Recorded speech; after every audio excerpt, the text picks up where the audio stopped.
Nước ngọt đi xe đạp đó hả? Ồ, khỏe quá. Ngày nào cũng đều say.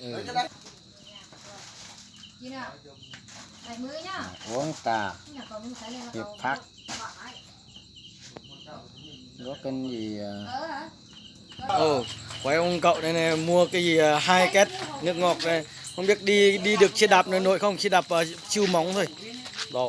Bây giờ ông này được 80 kg mà đồ chai chín rồi, gặp được ông này là đó, quay ông này đó, thử thách ông này đạp xe được không đây nha, thôi đi mình giỏi nha. Ui cha đèn pin thôi đó. Ồ đường ông Độ ông đi rồi. Ồ ông đi xe đạp